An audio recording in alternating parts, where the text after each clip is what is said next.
everyone. My name is Matthew Kurian. I am a medical oncologist at St. Elizabeth's Healthcare in Edgewood, Kentucky. I'm also an assistant professor of medicine at the University of Kentucky College of Medicine.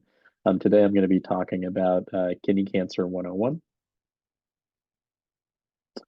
So our outline today is to talk about some definitions. What is kidney cancer? What are risk factors for kidney cancer? How common is this? Then moving on to diagnosis and talking about what are the types of kidney cancer, what determines my stage, and then what does grade and histology of a kidney cancer mean? And then we'll finally move on to treatment and monitoring in terms of how do we treat different types of kidney cancer based on your stage, what other specialists are involved, and then what happens after your kidney cancer is potentially cured. So just starting out, just the anatomy of where the kidneys are located, essentially.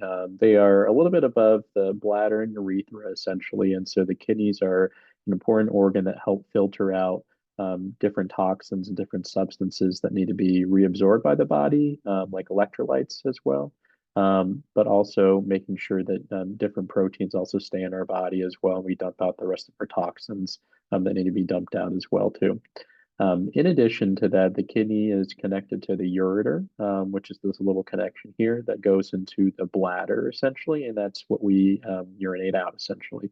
If you look a little bit closer at the area of the kidney itself, it's fed by an artery and a vein, and has a little organ called the adrenal gland that people may refer to that also functions in terms of blood pressure control, hormone production, and other functions as well, too.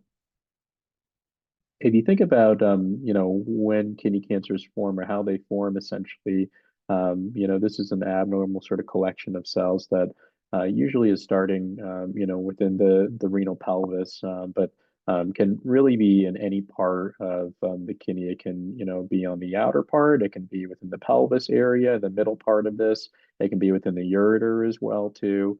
The location matters in terms of how we treat these cancers as well too.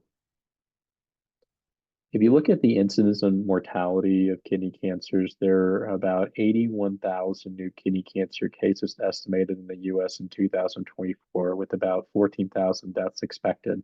That database called the SEER database says the 5-year relative survival for those that have a localized kidney cancer is roughly about 93%. So this is a cancer that is relatively curable if found early enough.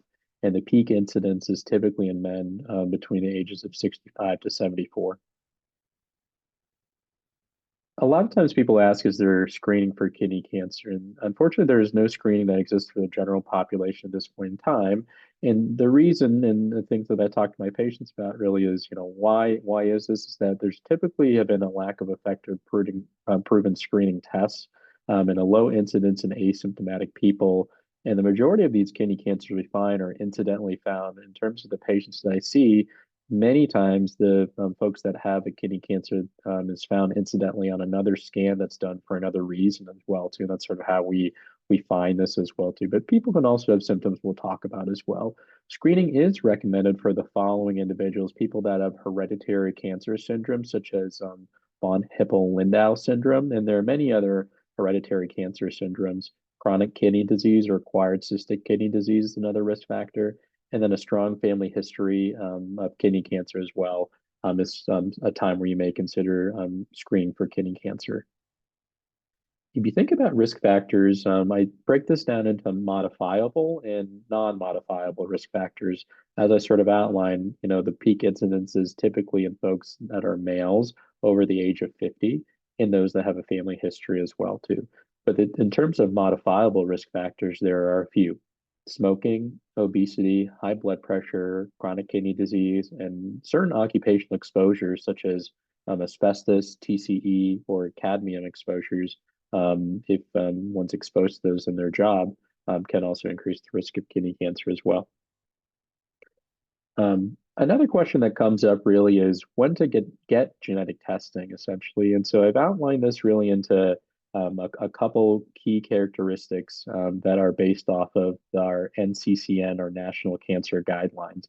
And typically those that have a diagnosis of kidney cancer less than the age of 46 if their kidney cancer is what we call a papillary or a chromophobe, which is a type of kidney cancer. We'll talk about that a little bit more.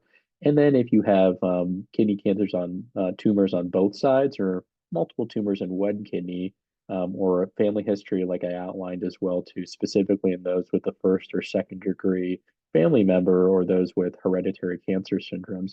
These are the people that we may need to consider genetic testing and speaking with a genetic counselor to talk about whether or not there's a genetic component that may put other family members at risk as well too, and may have potential therapeutic options as well.